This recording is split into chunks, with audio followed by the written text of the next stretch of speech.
is broadcast by European and American media outlets. We are grateful to Patricio Maribel for his honest reporting, despite all attempts by the West to silence it and to distort it.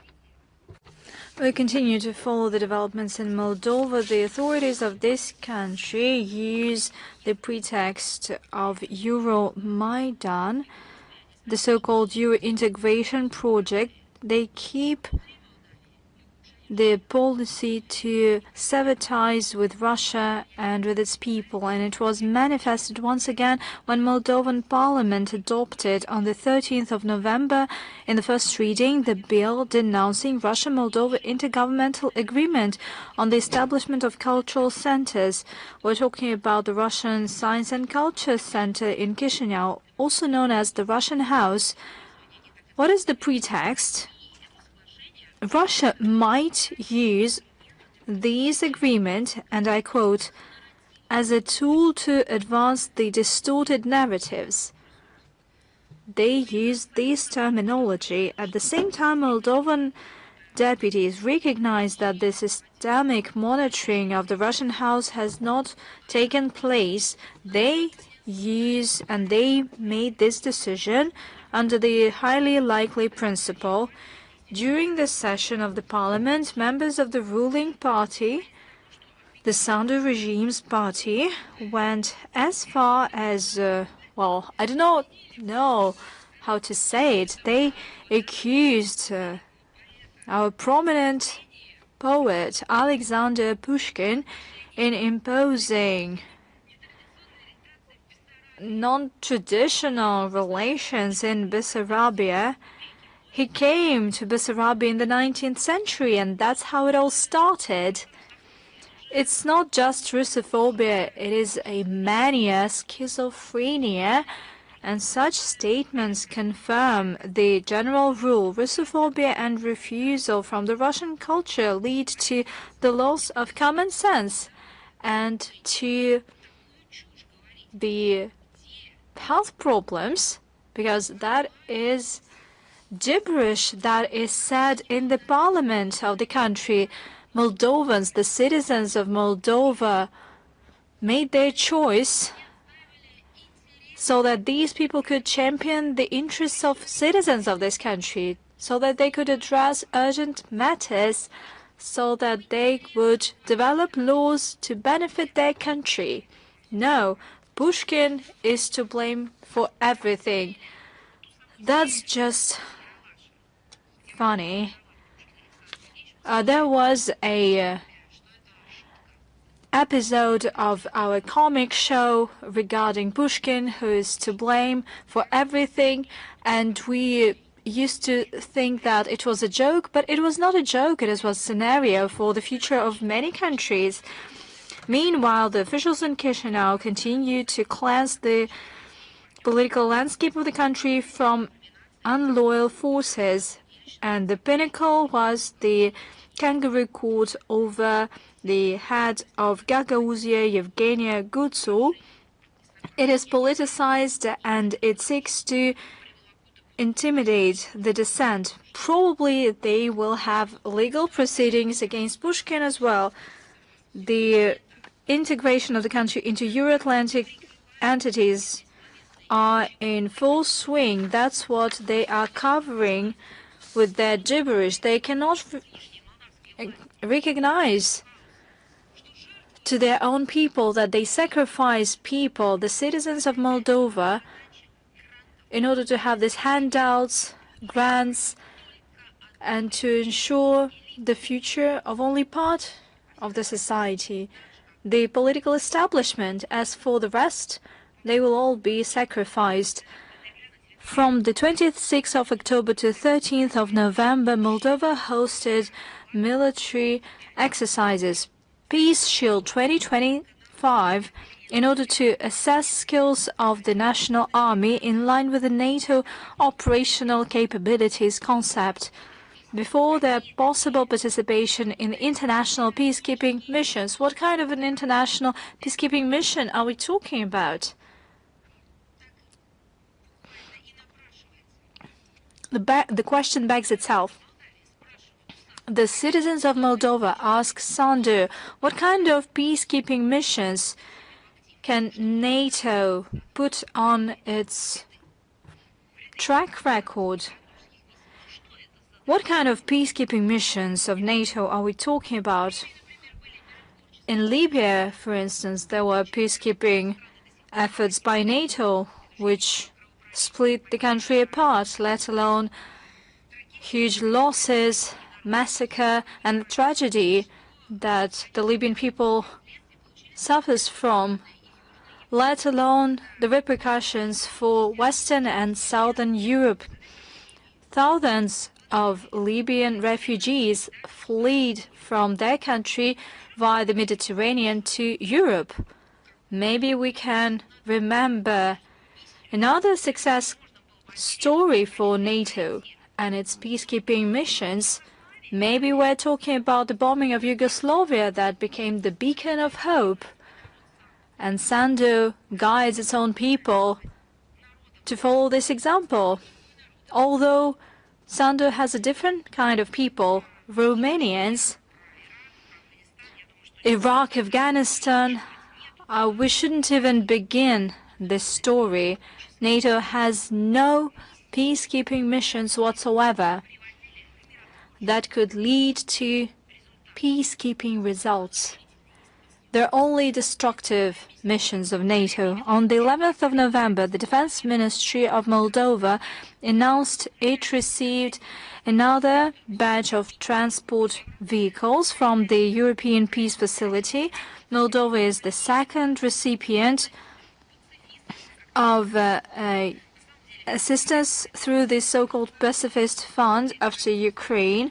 Last year, EU former permanent representative bragged that the support for armed forces of Moldova by EU since 2021 reached 137 million euros.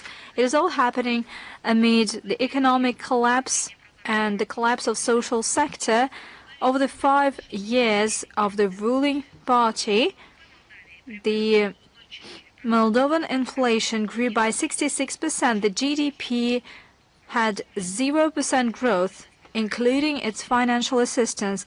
The industry has dropped by 4.2%. Agriculture has decreased by 13.5%.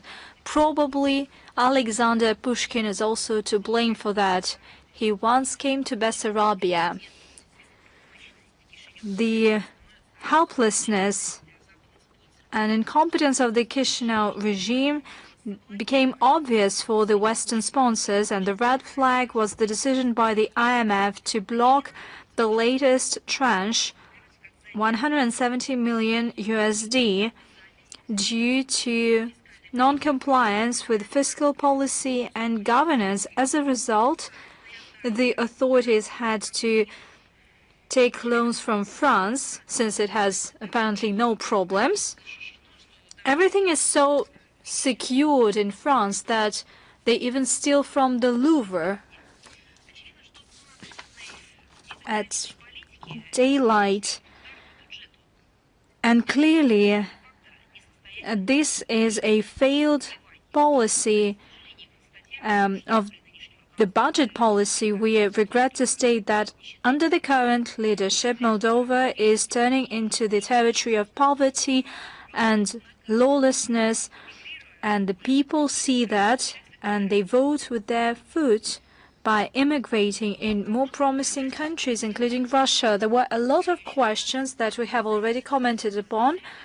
Let me repeat it once again. On the 19th of November, the Foreign Ministry of Poland announced us that the Consul General of Russia in Gdansk shall stop its operation. Previously, in November 2024 and June 2025, Russian Consulate General in Poznan and Krakow ceased to operate, and we believe that it is a hostile step that seeks to destabilize and destroy bilateral relations amid the caveman Russophobia in Poland, certainly the Russian side will respond appropriately, and we will limit the Polish consular diplomatic presence in Russia.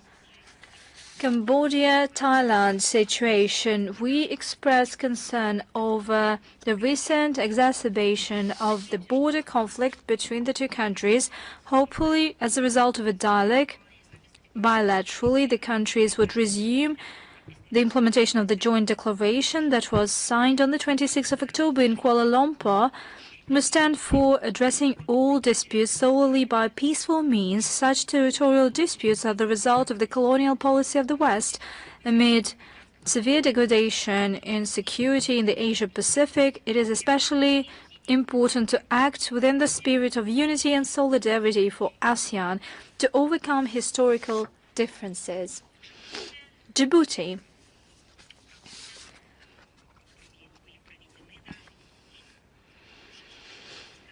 I can say that there have been Russian Days of Culture as part of the state program to advance the Russian language abroad of the Culture Ministry of Russia, Roskoncert, Roskino, with the support of the Russian Embassy in Djibouti. We held a number of events that seek to familiarize the foreign audience with Russian cultural legacy. These Russian Culture Days took place from the 15th to 17th of November. In the People's Palace of Djibouti, there were artists of the Moscow People's Choir, as well as workshops on the Russian language. The events were attended by the Prime Minister, Minister for Youth and Culture, Higher Education Minister, representatives of political circles, media, diplomatic corps, and our compatriots.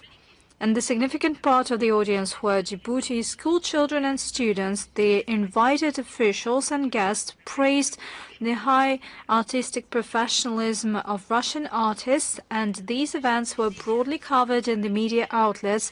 The successful Russian Culture Days once again confirmed the importance of this format on the African continent and our commitment to develop bilateral cooperation in culture and education.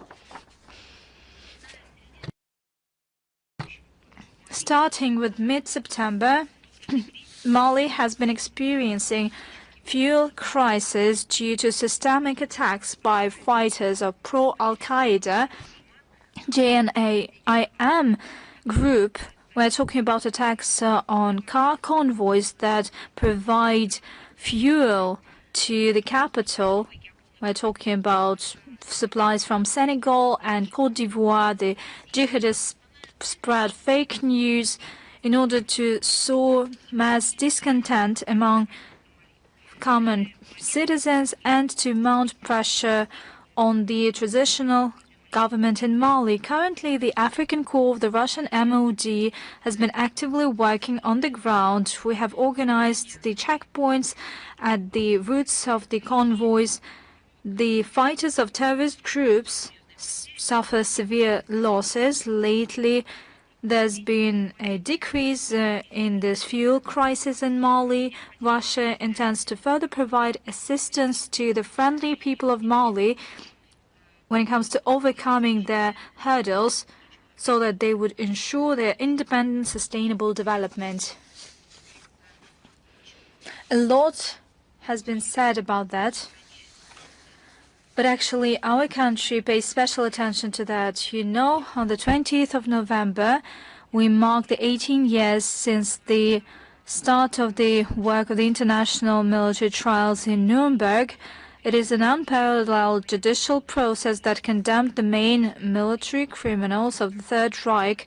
The rulings of the trial made a significant contribution formalizing legally the outcome of World War II. It recognized as a crime the hate ideology and the Nazi practice, and this ruling cannot be appealed neither from legal or from political standpoint. The role of Nuremberg cannot be overestimated. The trial, its charter, and the ruling became the stepping point to shape the norms of the international criminal law. Our country was at the origins of the trial.